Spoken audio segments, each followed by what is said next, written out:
Break के बाद आपका स्वागत है। छत्तीसगढ़ के लघु वेतन शासकीय चतुर्थ वर्ग कर्मचारी लंबे समय से राज्य सरकार को अपनी मांगों से और समस्याओं से अवगत कराते आ रहे हैं, लेकिन अब तक इनकी बातों पर जवाबदारों ने कोई सकारात्मक प्रतिक्रिया नहीं दी है। वहीं इस प्रशासनिक अव्यवस्था से चलते कर्मचारियों ने अब हड़ताल की राह पकड़ ली है।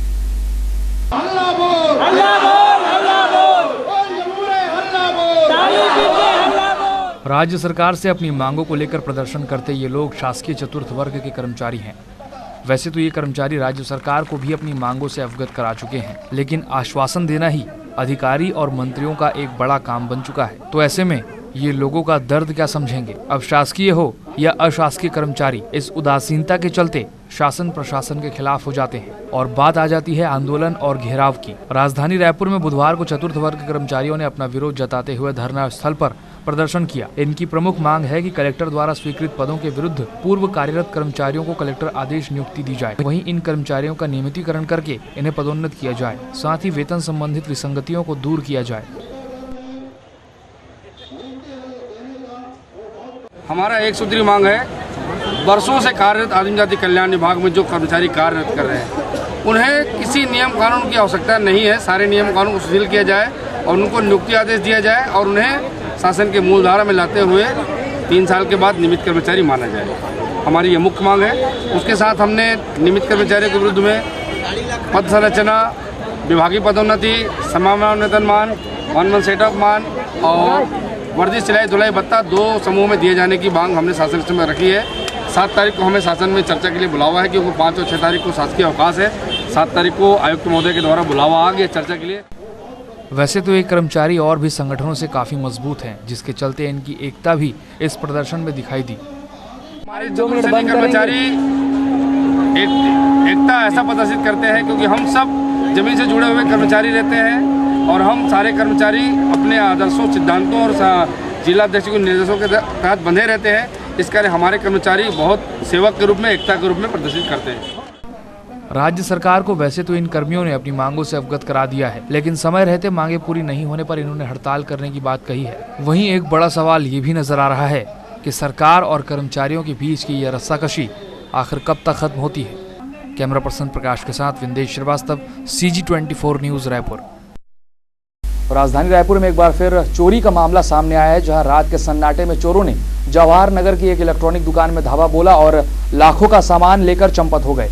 वहीं इस मामले को लेकर पुलिस अब जांच कर रही है। बीती रात मंगलवार को जवाहर नगर के एक इलेक्ट्रॉनिक दुकान से चोरों ने कई लाख के इलेक्ट्रॉनिक सामान पार कर दिए हैं। इलेक्ट्रॉनिक दुकान का मालिक अनिल द्विवेदी जब सुबह दुकान खोलने गया तो दुकान का दरवाजा टूटा हुआ मिला, जिसकी शिकायत दुकान के मालिक ने पुलिस को की। घटना के बाद पुलिस की टीम ने मौके पर पहुंचकर हालात का जायजा लिया और जल्द ही इस वारदात को अंजाम देने वालों को शिकंजे में कसने की बात कही है। जानकारी ये प्राप्त हुई है कि जवाहर नगर में जो है सरगम इलेक्ट्रॉनिक्स नाम की दुकान है।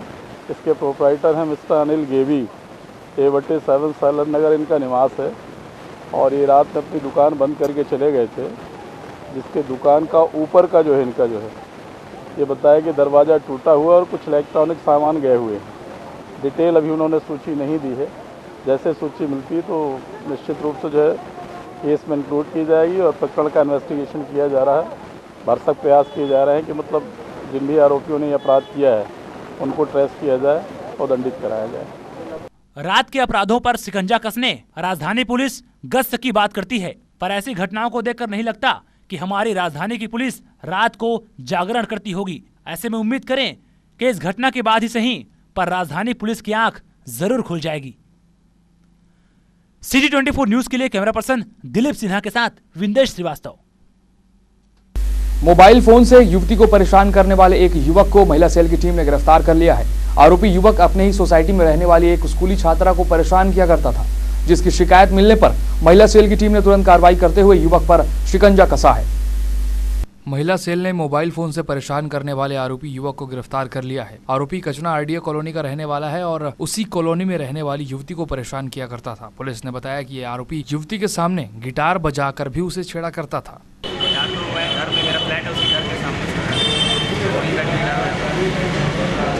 घर के बाहर बजाते थे, घर के बाहर निकाल के मतलब अंदर बात करनी। महिला सेल को शिकायत मिली थी सर कि एक लड़की है, उसको बहुत बार मिस्ड कॉल्स आते हैं और कोई मोबाइल पे परेशान करता है। तो जब हमारे द्वारा उसको ट्रेस किया गया तो वहाँ उनके घर के पास में रहने वाला एक लड़का निकला है और उसको बुला करके कार्रवाई की गई है, क्योंकि अपनी आइडेंटिटी जो लड़की वाले हैं वो अपना डिस्क्लोज नहीं करना चाहते हैं। और साथ में ये भी पता चला है कि जो लड़की का मोबाइल नंबर है वो पर्टिकुलर उस सोसाइटी के गार्ड के द्वारा दिया गया था, तो सिक्योरिटी गार्ड को भी बुलाया जा रहा है और उस एजेंसी को भी बुलाया जा रहा है, उनके ऊपर भी वैधानिक कार्रवाई की जाएगी।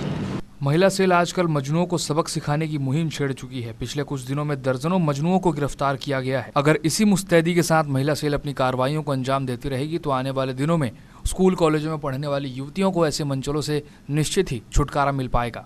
कैमरा पर्सन मुकेश के साथ विजय वर्धन, CG24 न्यूज, रायपुर। प्रदेश के भारतीय जनता मजदूर महासंघ के लोगों ने महामहिम राष्ट्रपति के नाम ज्ञापन कलेक्टर को सौंपा। मजदूर महासंघ ने अपनी 12 सूत्रीय मांगों से कलेक्टर को अवगत कराया, जिसमें प्रमुख रूप से मजदूरों के भविष्य निधि के ब्याज दर में की गई कटौती को वापस लेने, मासिक पेंशन, मुफ्त शिक्षा और FDI की नीति का विरोध शामिल है। एक 12 सूत्रीय मांग पत्र बनाया है जिसमें उनके बोनस की, उनके चिकित्सा की, उनके जो मजदूरी है उसके बारे में मांग की गई है कि राष्ट्रीय स्तर पर असंगठित मजदूरों के लिए कोई ऐसा समान नियम बने जिससे कि वे जो काम करते हैं उनके लिए आज तक किसी प्रकार की सुविधाएं जो है उपलब्ध नहीं है। यहाँ कलेक्टर साहब को हमने अभी ज्ञापन सौंपा हमारे कार्यकर्ताओं के साथ, तो उन्होंने एक बात कही कि अस्पताल के लिए यहाँ पर हम भूमि देख रहे हैं कि जो असंगठित मजदूरों के लिए। यहाँ पर वक्त है एक और छोटे से ब्रेक का। ब्रेक के बाद बाकी की खबरों के साथ जल्द लौटते हैं। आइए आइए आइए, फर्नीचर का जाना पहचाना नाम सिमरन फर्नीचर आपके घर को खूबसूरत बनाए। सिमरन फर्नीचर, बेहतरीन क्वालिटी, वाजिब दाम, नई साज सज्जा, नए अंदाज और नए फर्नीचर के साथ आपकी सेवा में सिमरन फर्नीचर। प्रत्येक खरीदी पर 20% तक की छूट, साथ ही आपके लिए डबल धमाका ऑफर, जिसमें आपको मिलेगा एक फर्नीचर की खरीदी पर एक बिल्कुल मुफ्त सोफा सेट, डबल बेड दीवान, dining table, centre table, dressing table, सभी प्रकार के होम व ऑफिस फर्नीचर के उत्पादक व विक्रेता सिमरन फर्नीचर। हमारा पता है सिमरन furniture, Jeevan Bima Marg, main road, Pandri, Raipur, Chhattisgarh. Contact 9304141339, 9301089389 और 07714084 श्री उपाध्याय फर्नीचर। हमारे यहाँ आप पा सकते हैं आधुनिकतम डिजाइन और तरह तरह की वैरायटी के सोफा सेट, पलंग, दीवान, ड्रेसिंग टेबल, डाइनिंग टेबल और टी टेबल, घरेलू और ऑफिशियल फर्नीचर के सारे साजो सामान एक ही छत के नीचे। प्रोप्राइटर शंभू साहू, युगल किशोर साहू। आप हमें संपर्क कर सकते हैं 9302333022 और 9300262029 या फिर 0771241921 हमारा पता है Shri Upadhyay furniture, main road, Devpuri, Raipur, Chhattisgarh.